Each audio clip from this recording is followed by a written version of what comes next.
Thanks for coming along. Thanks for being with me here today. We're going to do a variety of things with colored pencils. We're going to do some colored pencil drawing, color mixing, color theory, values, creating form with color. So come along with me and let's practice a little bit with colored pencils. When you're doing form with colors, you want to limit yourself to your colors. I mean, in your color set, in this Crayola color set, you've got 24 colors. That's probably too many colors to have to worry about. So let's just choose out some colors, and it's kind of up to you what you feel like, but you want to have dark and light colors as far as value goes, and then warm and cool colors as well. You could do them all with warm colors or do them all with cool colors, but for this purpose I want to do the warm and cool thing. So I'm going to choose out my darkest colors.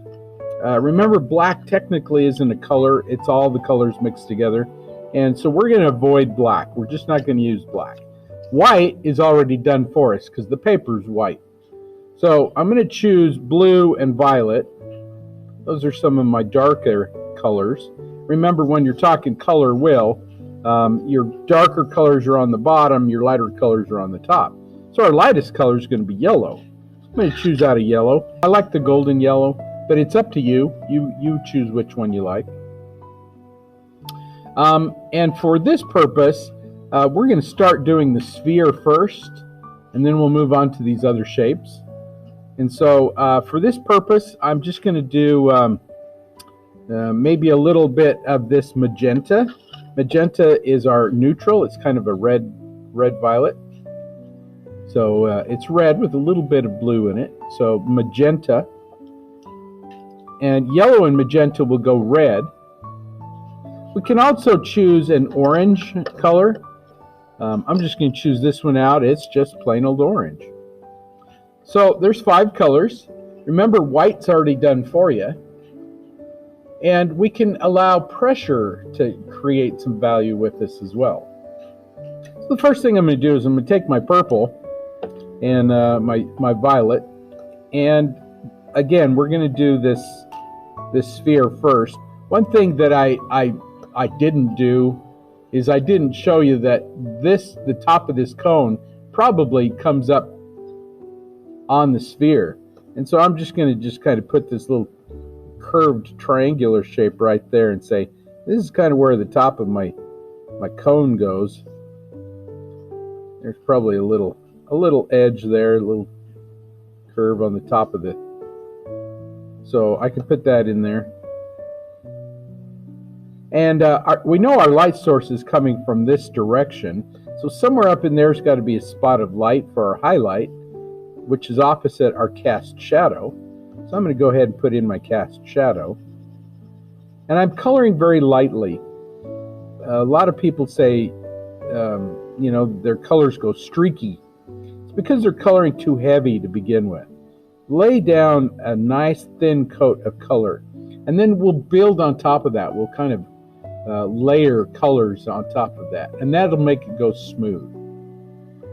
If you like smooth colors, I do. I like my objects to be smooth. So I'm just going to layer that in there.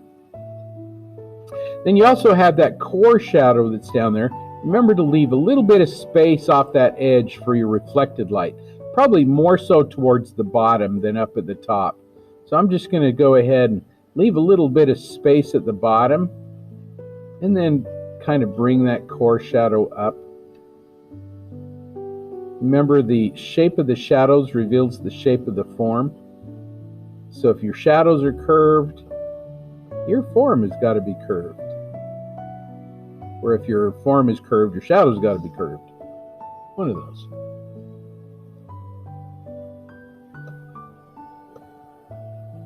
So that just establishes where my shadows go. I've got my cast shadow, my core shadow. Now I'm going to do the light. And I just remember there's that little spot of light, that little highlight that's on there somewhere. And so as I do my light side, I'm just going to leave that little spot of light out. So that just a little spot of light you're going to leave out. You're going to bring that light all the way down. You can even come down all the way to the edge of your core shadow if you want. And we're going to do some overlapping there. So there's going to be colors that overlap each other. Now, yellow and violet are complementary colors. And so if you mix them, remember they're going to go kind of a neutral gray. So if it come into it, even if you go over some of this and it turns that neutral gray, that's okay. Nothing wrong with that.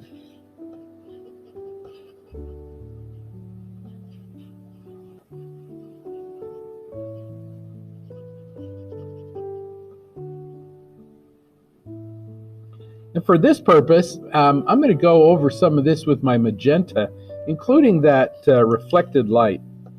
So I'm going to have my reflected light that kind of magenta, that neutral kind of a temperature, neutral temperature color. Lots of neutrals going on here. Neutral just means in the middle. If you go over some of the yellow with that magenta, it'll turn a little more red. Give it kind of a red orangey look. And then we'll put a little orange in there and just, you know.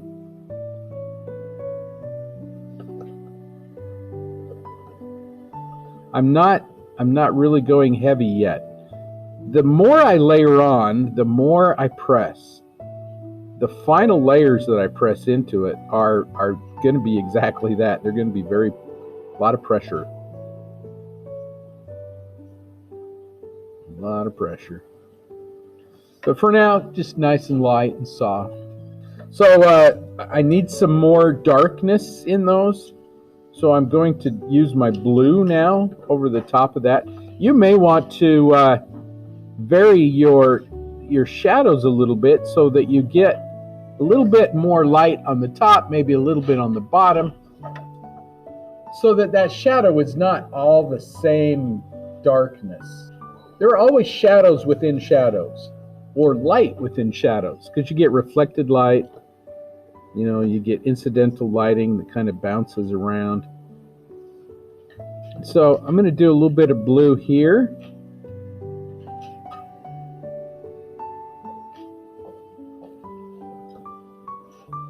And again, I'm pressing a little bit harder than I did with the purple. And I can go over anything that I feel like I need to. So like right up in here, I don't see as much reflected light here as I do down here. Because light's going to hit here, and it's because this is closer to the edge of the table or whatever this is sitting on, you're going to get more reflected light. It's going to be a little brighter. Now, if I go over some of this yellow with this blue, it's going to turn kind of green. That's okay. Nothing wrong with that.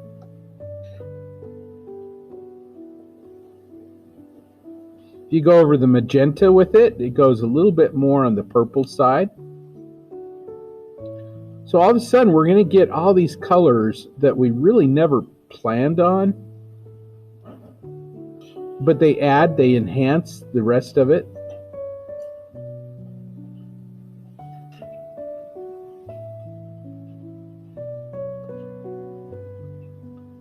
And again, you kind of pick and choose how much pressure you put on there. If you want that to go fairly dark, give it some pressure.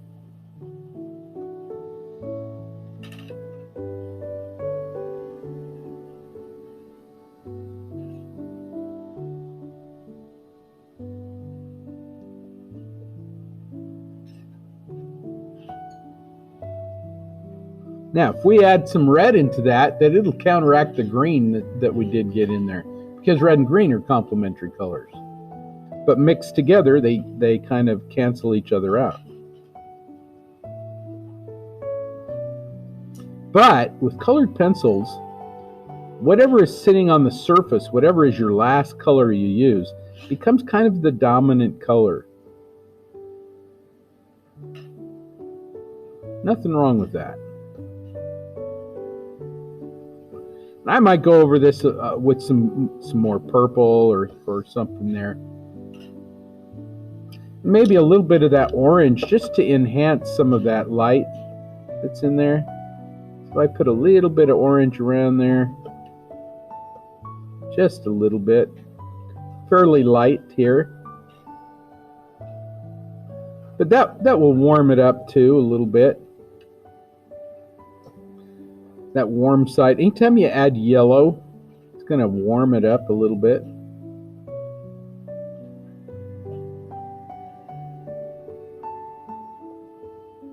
You can put that orange into whatever you want to. If you put it into that blue, it's going to turn a little bit on the red-brown side, because again, orange and blue are complementary colors. I may even want to put a little bit into that reflected light. I don't know. Last thing I'm doing is I want some more contrast in there.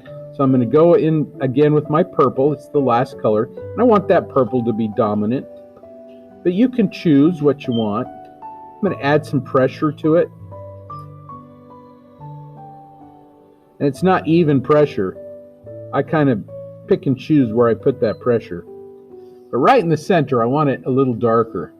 So I'm going to add that pressure right to the center. Just darken it up a little bit. And then as I come away from the center, I lighten up a little bit. So it's not quite so heavy.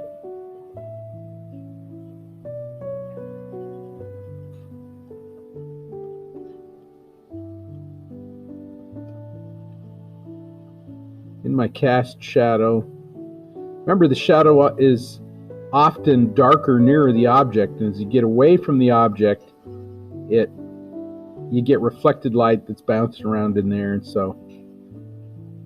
it's more interesting to have varied shadows anyway. You know, when you go from a darker to a lighter, it's just more interesting.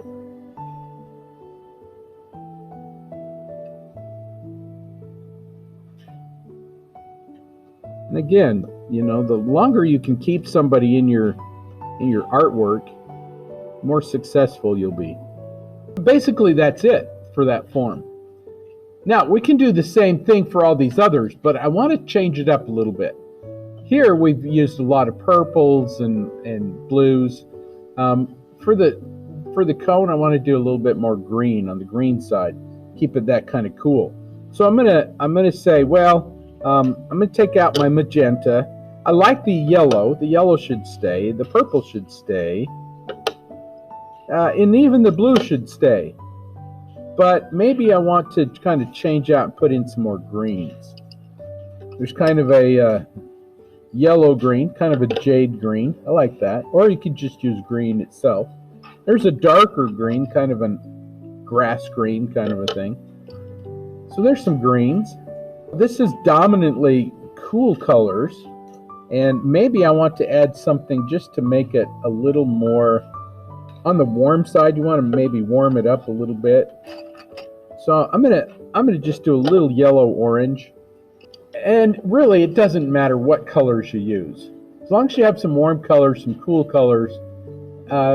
It's really up to you. You get to choose what colors you're going to use. And it's all about value, lightness and darkness. So I love the purple. I'm going to start out with the purple again, just like I did with the other ones. But as we layer in other colors, it might change a little bit. So cast shadow's going to get that purple. And you've got a core shadow in there too, just like you did on your sphere. But remember, the shape of the shadows reveals the shape of the form. Therefore, since our cone is kind of triangular shaped, our shadows are going to be kind of triangular shaped. So I'm going to have this little triangular shadow that goes this way. I might have a little more reflected light on the bottom here, and so I may want to leave that core shadow open just a little bit and not go all the way to the ground, to the table.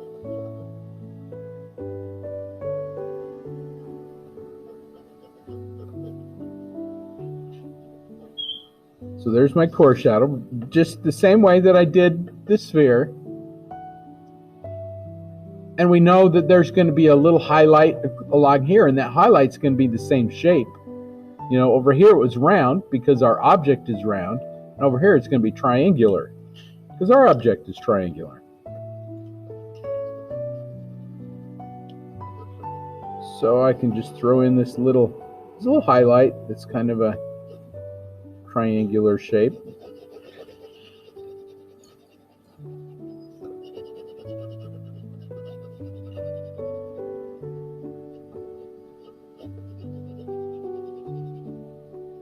And for the highlight, you just leave it out.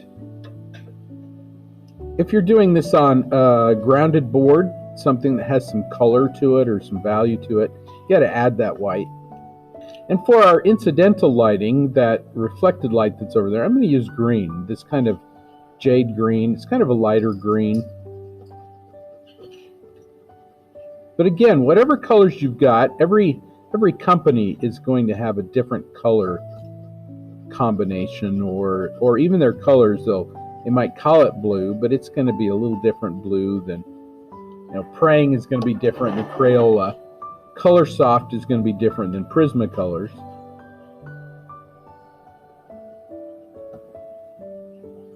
But it really doesn't matter, whatever you decide. And maybe I'm going to do again a little of this orangey yellow, just to warm it up, just to give it a little bit of depth to that color.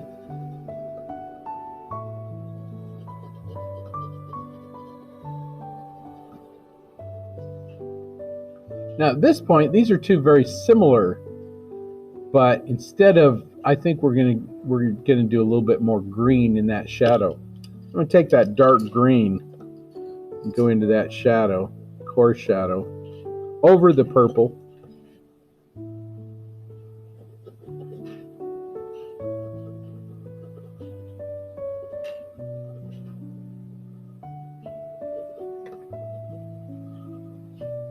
I might continue this down just a little bit more.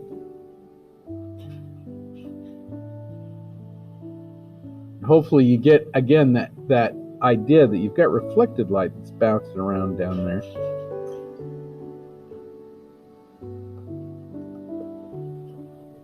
I can put that in my cast shadow as well if I want to.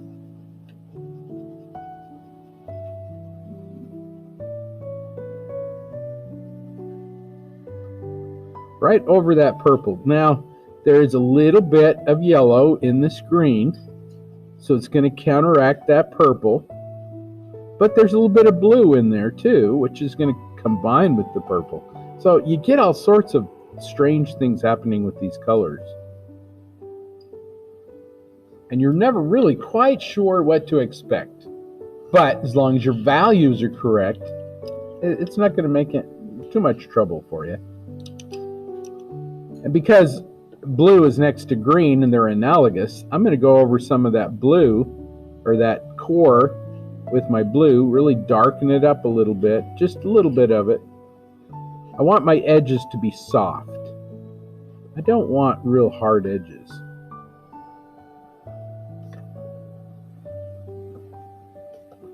A little bit over here. That is really going to bring out more of the blue. Keep it nice and cool.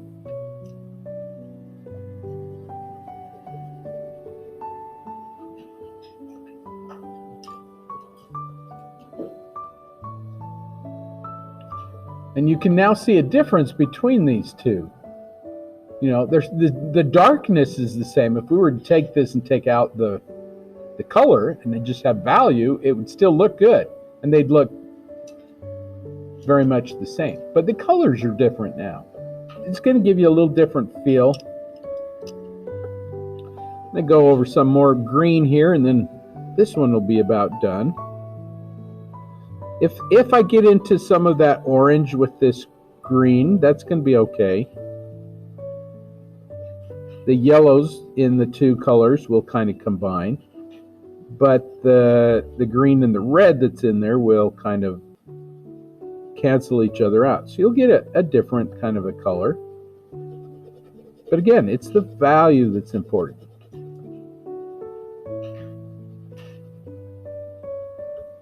Well, let's try something else for the cylinder.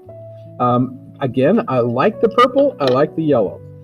So those two get to stay. Those are my lightest and my darkest colors on my color wheel. But everything else we can kind of fudge around with. We can kind of change it. I'm going to try this teal color, kind of a green aqua kind of a color. I like that. So I've got yellow, this aqua, a violet.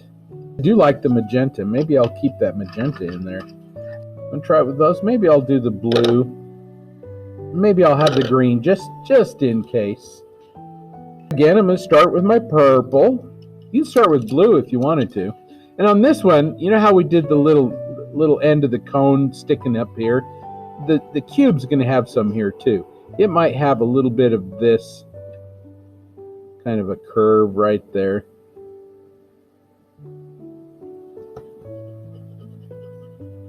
So it's going to have a little cast shadow on it as well.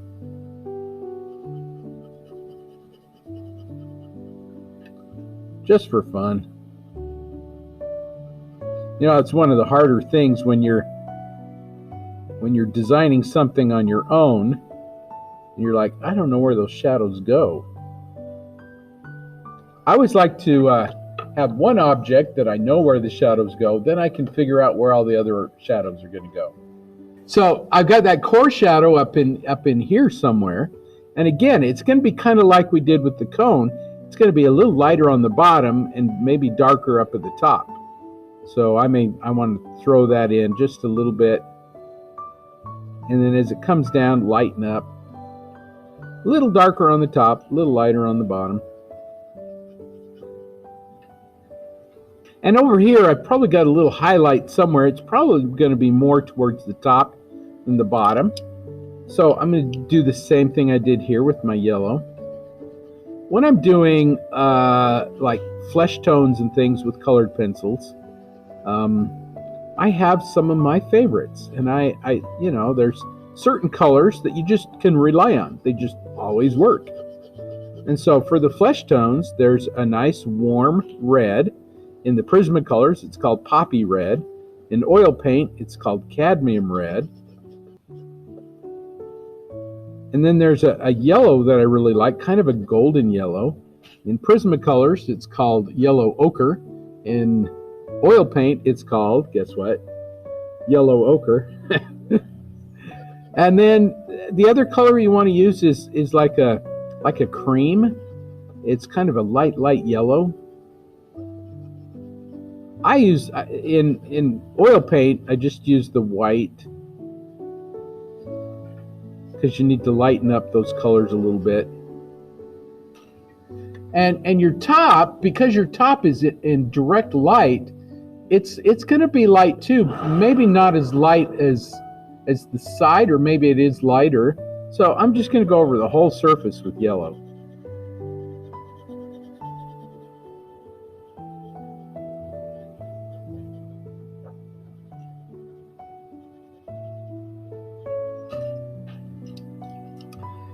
And then, maybe I'll do this teal color, kind of light blue. I really like the teal. And when you mix the teal with a little bit of that yellow, if you wanted to, you come out here and mix some of that teal with that yellow, and look how it turns that green, just a nice, lovely green. In fact, you could go over the whole surface if you wanted to with that teal.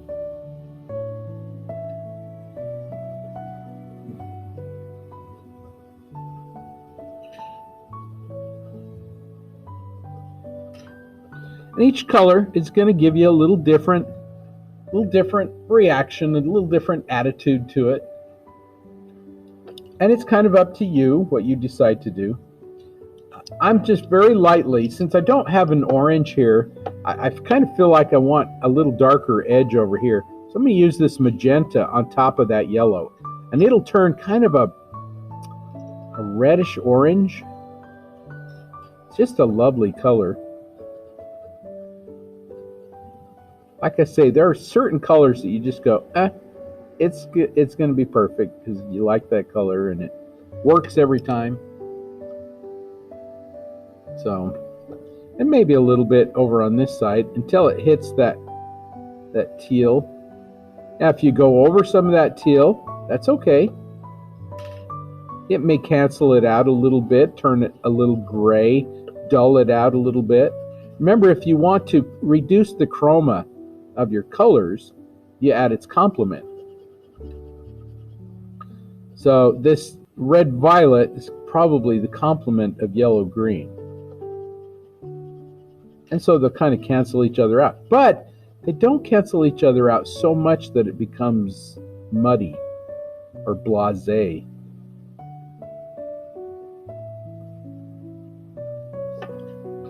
So that just warmed that up a little bit, kind of got that orangey reddish kind of a tone to it. And you may want to say, well, I want a little bit of that on the top. I like that. Maybe I'll do some just in a little kind of a edge, maybe on that back edge a little bit more than the front edge, just to vary it up a little bit.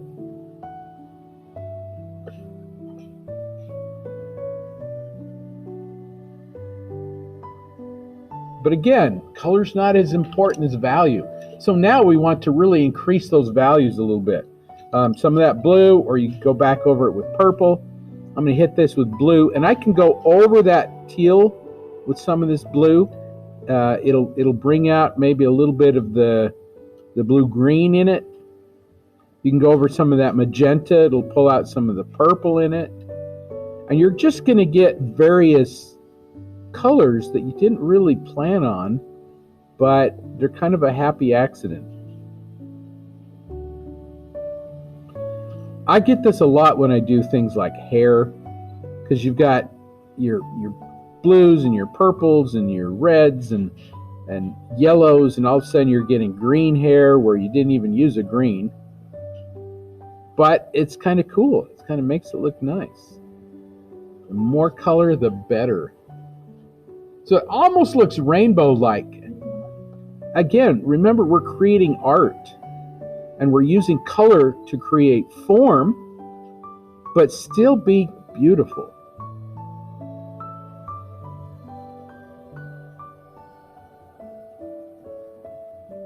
And like I say, sometimes you'll just get into a rhythm and you just go, oh, I like those colors. I'm going to use those again.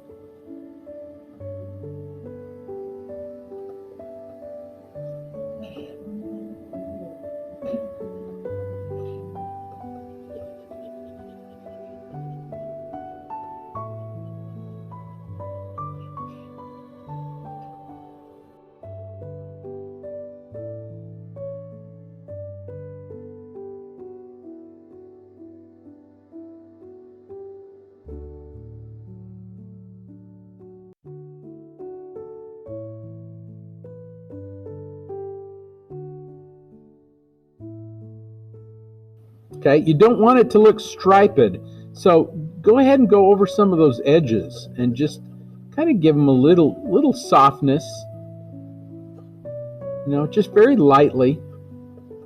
When you do your course, add some pressure to it. Get that coarse shadow in there. Now, the last one is our block, and I'm going to let you choose what you want to do. I like the yellow, so I'll keep the yellow. And maybe I'll just go right over the yellow right immediately with that. The block is not going to have a highlight.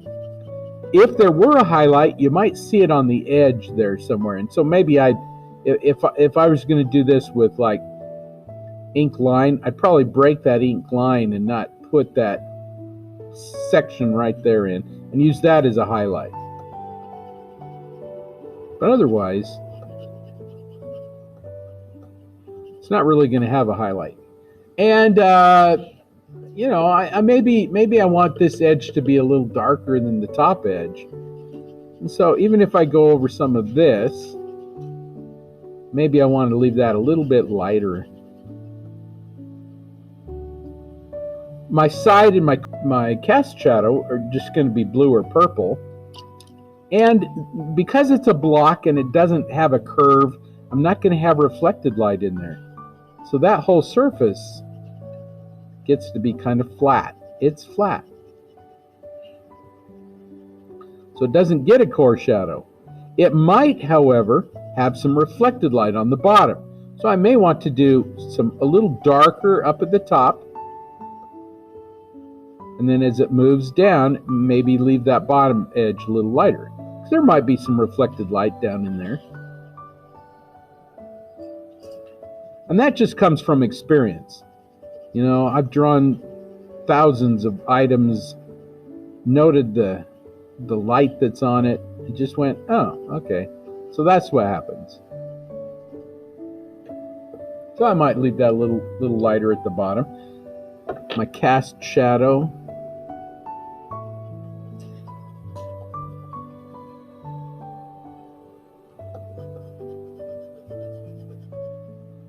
Notice that I cross-hatched through those.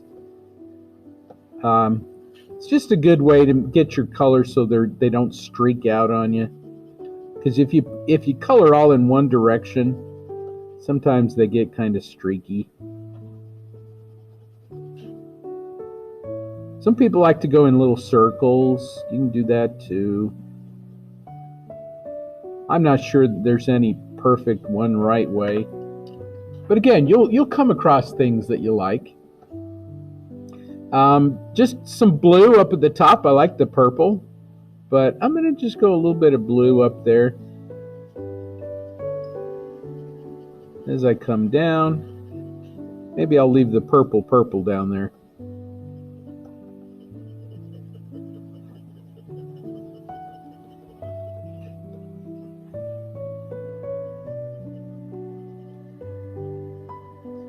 It's a little darker up at the top. Maybe I want to warm up that bottom edge. Maybe some of this light that's bouncing up on there is a little warmer. So maybe some of that neutral, that magenta, that's kind of a red-violet, if I put a little bit of that in there, it'll warm it up a little bit, but still stay kind of cool.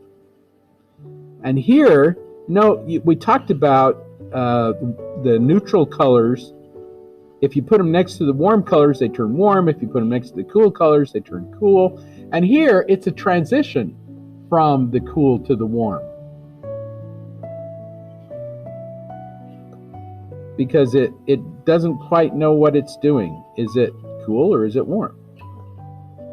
And I may want to add some of that magenta to this side here. Just so it's this edge and this edge are going to be different. One of the rules of value is that when there's a change in direction, there's a change in value. So if the direction changes, you got to have a change in value. So each plane has to be slightly different in value.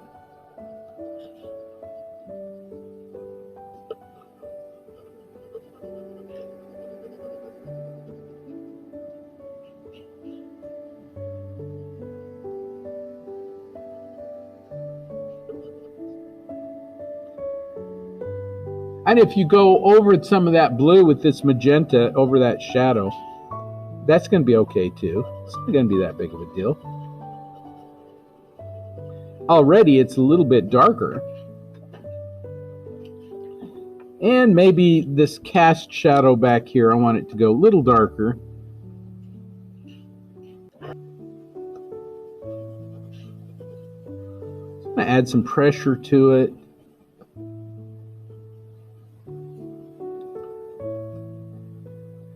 Now this becomes really fun when you start doing objects that you're interested in. I like faces and people. So this is fun. You can take a black and white photograph of something and just do color. You know, draw it with color. Any color works out. Does not matter what it is.